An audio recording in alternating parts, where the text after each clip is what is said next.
Saat ini pemerintah sedang menggarap proyek jalan tol Semarang-Demak. Kabarnya itu adalah pembangunan jalan tol tersulit di negeri ini. Namun ada yang membuat saya terkaget-kaget saat melihat proses pembangunannya. Apa itu? Material jalan tol ini memakai batang bambu. Ya, bambu. Tidak tanggung-tanggung, 10 juta bambu dipakai sebagai fondasi. Bahkan bambu yang digunakan sebagai bantalan struktur jalan ini juga akan difungsikan sebagai tembok laut. Sebuah tembok atau tanggul yang dapat melindungi kawasan Semarang dan Demak dari ancaman banjir rob. Dengan kata lain, jalan tol ini akan menjadi benteng pertahanan alami melawan intrusi air laut. Ini adalah inovasi anak bangsa, baru pertama kali digunakan di dunia. Seperti apa proses pembangunannya? Apakah aman untuk dipakai? Mari kita saksikan video ini. Assalamualaikum sedulur. Pemerintah membangun jalan tol Semarang-Demak untuk mengatasi kemacetan di jalur Pantura, sekaligus solusi mengatasi banjir rob di wilayah tersebut. Dibangun sejak 2019, jalan tol sepanjang 26 km ini terbagi dalam 2 seksi. Seksi pertama mencakup Semarang Sayung yang memiliki panjang 10 km. Seksi kedua menghubungkan Sayung Demak dengan panjang 16,3 km. Seksi kedua atau yang menghubungkan Sayung Demak sudah selesai pada 2023 dan menghabiskan dana 5,9 triliun rupiah. Sementara seksi pertama yang mencakup Semarang Sayung saat ini masih dibangun. Meski panjangnya lebih pendek ketimbang seksi kedua, dana yang dianggarkan justru hampir 2 kali lipatnya. Pemerintah menganggarkan dana 10,8 triliun rupiah. Jadi jangan kaget jika di rata-rata setiap kilometernya memakan dana sekitar 1 triliun rupiah. Wow, mengapa bisa begitu? Hal itu bukan tanpa alasan. Jika rute Sayung-Demak berada di daratan dan permukaan tanahnya keras, rute Semarang-Sayung sebaliknya. Jalur Semarang-Sayung berada di area tanah lembek sedalam 60 meter dan sebagian lain di perairan Laut Jawa. Tidak mungkin dilakukan pengurukan. Kalau tanah seperti itu diuruk, berjuta-juta tanah truk uruk akan langsung ditelan bumi. Berapapun banyaknya akan sia-sia. Mantan Menteri BUMN Dahlan Iskan sampai menyebut, tol lajur Semarang-Sayung ini merupakan jalan tol tersulit di Indonesia. Untunglah ada pohon bernama bambu. Meski terlihat sepele, bambu sejatinya sangat efektif untuk mengatasi tanah lembek seperti itu. Cara kerjanya pun tak serumit yang dipikirkan. Batang-batang bambu hanya perlu dirangkai menjadi 2 pola. Yang pertama, dirangkai memanjang untuk dirancang sebagai pancang atau cerucuk. Yang kedua, bambu rangkaian untuk dihamparkan seperti layaknya rakit atau matras. Fondasi matras bambu ini kemudian didukung dengan tiang pancang berupa cerucuk dari bambu. Cerucuk dari bambu ini dapat memberikan gesekan samping sehingga meningkatkan resistensi dan mentransfer beban dari matras bambu ke lapisan tanah yang lebih dalam. Lokasi yang harus ditancapi bambu itu selebar 150 meter sepanjang 6 km. Setiap 7 bambu diikat menjadi 1, lalu ditancapkan. Jarak tancapan satu dengan berikutnya 1 meter.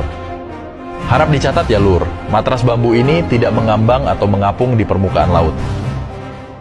Setelah dirakit, matras bambu dilapisi dengan geotekstil 200 kN dan di atasnya diberi tanah setebal 10 cm. Di atas tanah itu dihampari lagi matras bambu yang sama.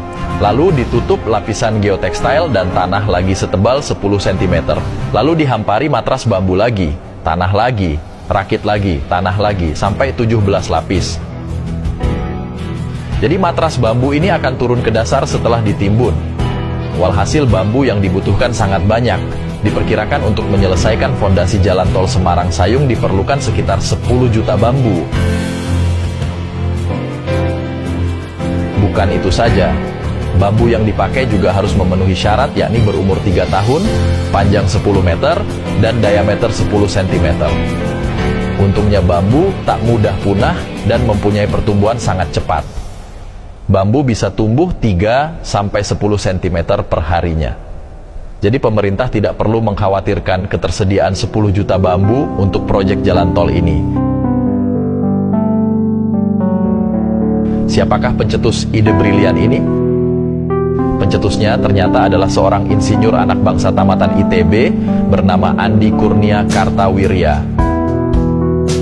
Bersama tim LAPI ITB, Andi memberikan solusi untuk mengatasi problem tanah lembek di Tol Semarang Demak dengan teknologi bambu.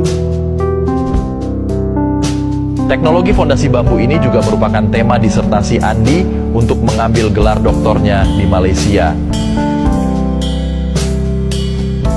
Teknologi ini memang kelanjutan dan pengembangan ilmu lama di zaman perang tempo dulu. Kala itu tentara menebang kayu untuk dihampar di rawa agar tank dan pasukan bisa melewati rawa. Sistem itu juga sudah banyak digunakan di tambang, di pengeboran minyak, dan di perkebun sawit. Namun, untuk pembangunan jalan tol, ya baru kali ini digunakan. Fondasi dasar jalan tol di Sayung sangat lebar, yakni mencapai 150 meter. Padahal lebar tolnya hanya 50 meter. Berarti jalan itu nantinya seperti berada di atas segitiga yang terpotong. Mengapa bisa begitu? Karena ini memang bukan sekedar jalan tol, tapi juga sebuah tanggul laut. Tujuannya agar banjir rob bisa berhenti di situ, agar tanah di selatan tol bisa kembali produktif. Awalnya ada rencana dua proyek berbeda, yakni proyek jalan tol dan proyek tanggul laut. Tapi jika satu proyek bisa mempunyai dua fungsi, bukankah itu lebih efisien? Maka akhirnya diputuskanlah oleh pemerintah untuk membangun sebuah jalan tol yang juga berfungsi membendung laut. Proyeknya pun dimasukkan dalam proyek strategis nasional agar bisa diawasi langsung oleh pusat.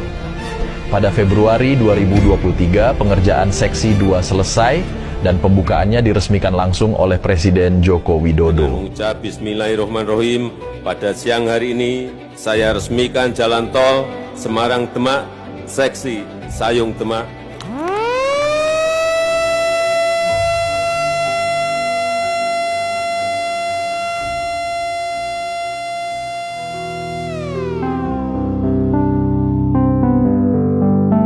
Sedangkan saat ini pengerjaan Seksi 1 sedang dipergencar agar cepat selesai. Harapannya pada tahun 2025 proyek tol ini bisa selesai. Semoga pembangunan jalan tol dan tanggul laut di kawasan Semarang Demak ini bisa berjalan lancar. Sebab hal itu akan menumbuhkan harapan tenggelamnya Semarang dan Demak bisa dicegah sedini mungkin. Terima kasih sudah menonton. Wassalamualaikum warahmatullahi wabarakatuh.